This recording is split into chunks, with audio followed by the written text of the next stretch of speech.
आप सुन रहे हैं कहानी गोल्ड, साहित्य के खजाने से कुछ अनमोल कहानियाँ।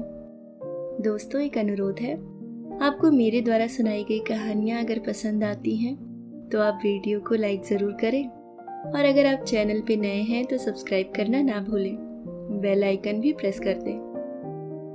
तो आइए सुनते हैं हम सब की चहेती लेखिका मालती जोशी जी की लिखी कहानी पटाक्षेप। ग्रीन रूम में लौटने के बाद भी तालियों की वह गड़गड़ाहट जैसे उसके कानों में गूंज रही थी। अंतिम पटाक्षेप के भव्य दृश्य से वह बाहर ही नहीं आ पा रही थी। दर्शकों का प्यार और प्रशंसा दोनों उसे अभिभूत किए हुए थे। मन आनंद से ऊब डूब हो रहा था। मत्स्यगंधा की यह शीर्षक भूमिका बहुत ही चुनौतीपूर्ण थी।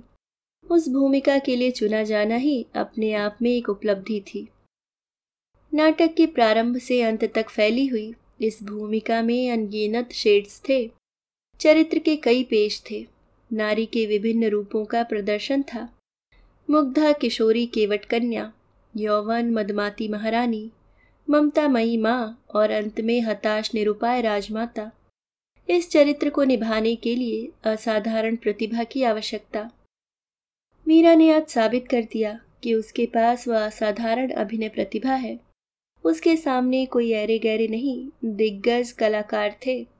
पाराशर के रूप में महेंद्र माथुर, शांतनु और सत्यव्रत के रूप में राजीव और रोहित सक्सेना, पर वह तीनों पर भारी पड़ गई थी। नाटक की भाषा में कहा जाए तो उसने तीनों की छुट्टी कर दी थी। ग्रीन रूम में बधाई देने वालों का तांता लगा हुआ था। वह हंस हंस कर सबकी बधाइयां स्वीकार कर रही थी। किसी के पैर छू रही थी, किसी के गले लग रही थी, पर उसकी आंखें ग्रीन रूम के दरवाजे पर टंगी थी। जिनके अभिनंदन की उसे खास प्रतीक्षा थी वे नजर नहीं आ रहे थे। शायद भीड़ छटने का इंतजार कर रहे हों।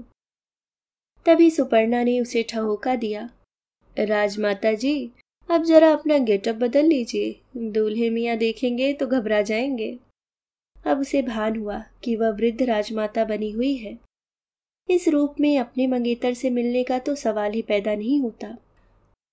उसने फौरन मेकअप रूम का रुख किया। जाते जाते सुपर्णा से कह गई, वो आए तो थोड़ी देर को बातों में बहलाए रखना, मैं अभी आई।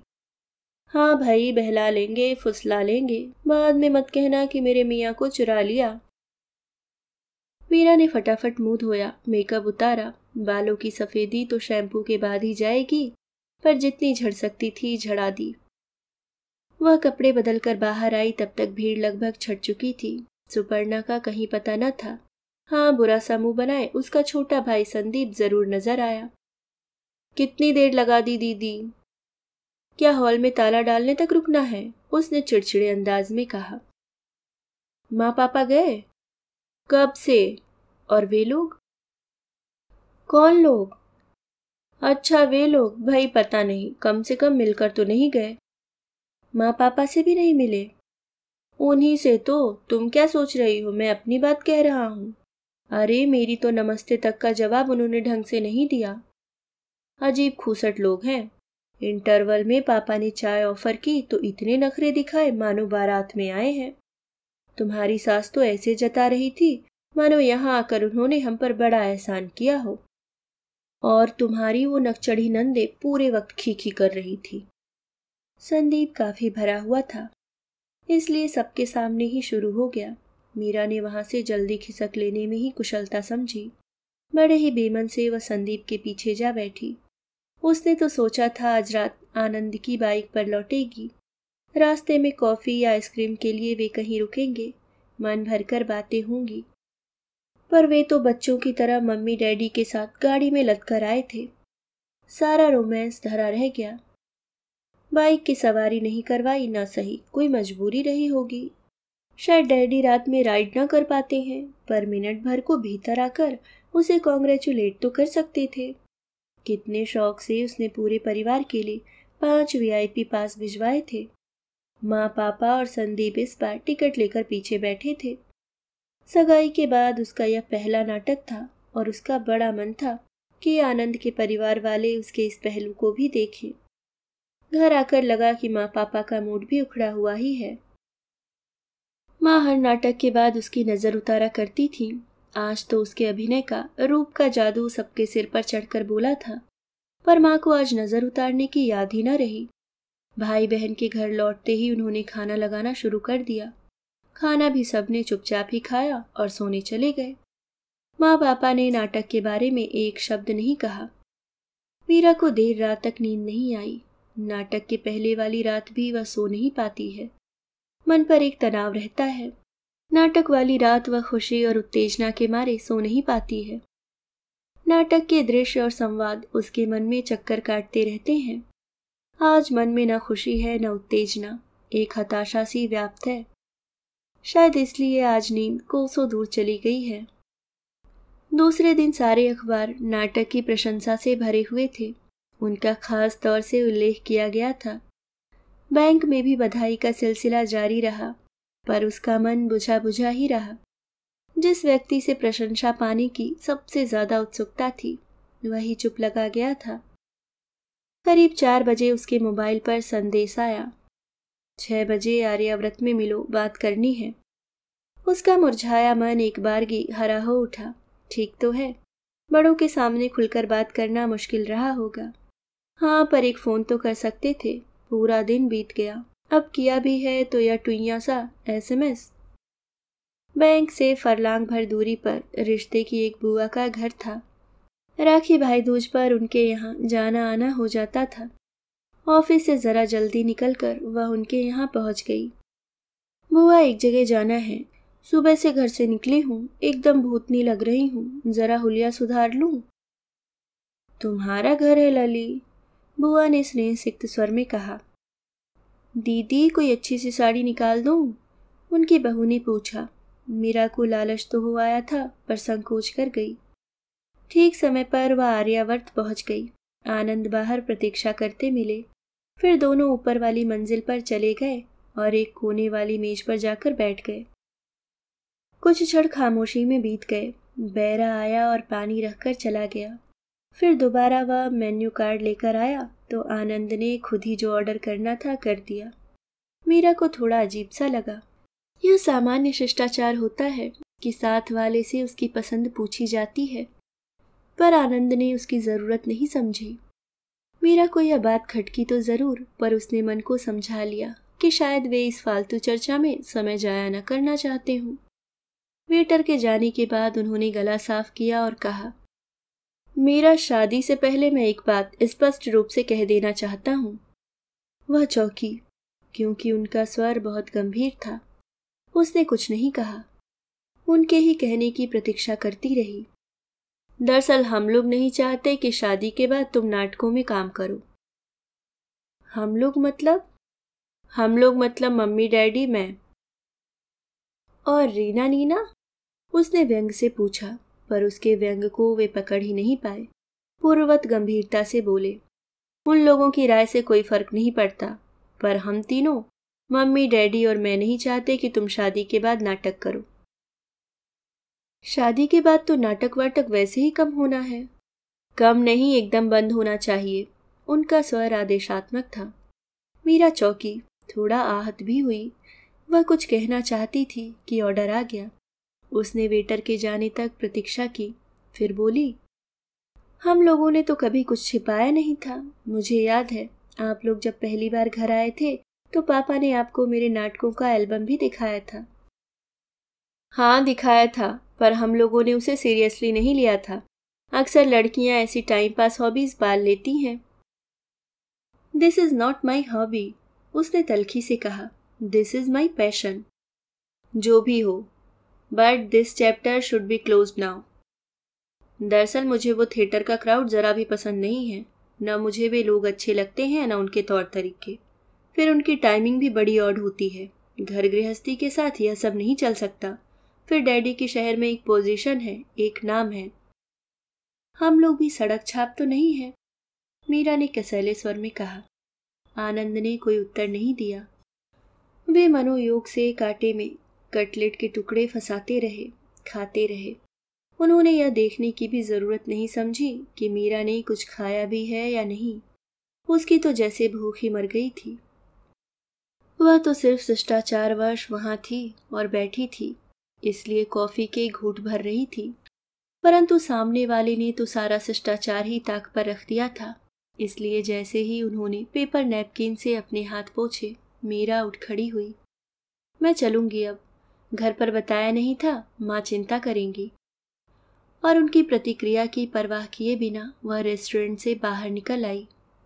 वह जानती थी कि इस तरह अकेले उठ जाना बहुत ही आशालीन और असम्मानजनक है, पर मिस्टर आनंद भी तो लगातार उसका अपमान किए जा रहे थे।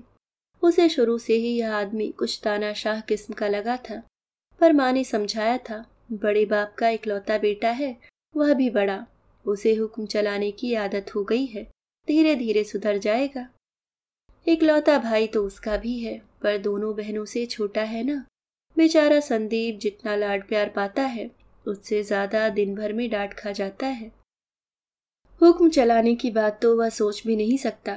घर आकर माँ पापा को इस मुलाकात के बारे में बताने का मन हुआ था, पर वह चुप लगा गई, क्योंकि उनकी प्रतिक्रिया क्या होगी उसका उसे पूरा अंदाजा था। माँ उसास भरकर कहेगी, शादी के बाद यही होता है बेटा, पता है मैं इतना अच्छा गाती थी कि पूरी बिरादरी में मेरे नाम की धूम थी। स्कूल का कोई कार्यक्रम मेरे गीतों के बिना पूरा नहीं होता था, पर इस घर में आकर गुनगुनाना भी भूल गई हूँ मैं। संगीत विशारद हूँ मैं। पर गाने के बाद जब मेरे सामान के साथ मेरा तानपुरा भी आया, तो तुम्हारी दादी ने उसे लौटाते हुए मेरे भाई से कहा कि यह गृहस्थी का घर है, कोठा नहीं। यहाँ सारंगी तबलों के लिए जगह नहीं है। मेरा दुर्भाग्य देखो, संगीत विशारद थी मैं, और ऐसे घर में ब्याही गई थी जहाँ लोगों को सारंगी और तानपुरे में फर्क नहीं मालूम था। पापा दुखी मन से कहेंगे, बेटे तुम्हारी माँ का अपराधी हूँ मैं, इसलिए प्रायश्चित स्वरूप मैंने अपनी बेटियों को पूरी आज़ादी दी। उन्होंने जो करना चाहा मैंने करने दिया, कोई रोक टोक नहीं की। पर ससुराल वालों की हामी तो मैं नहीं भर सकता ना। माँ पापा का यह संवाद मीरा की कल्पना से नहीं उपजा था।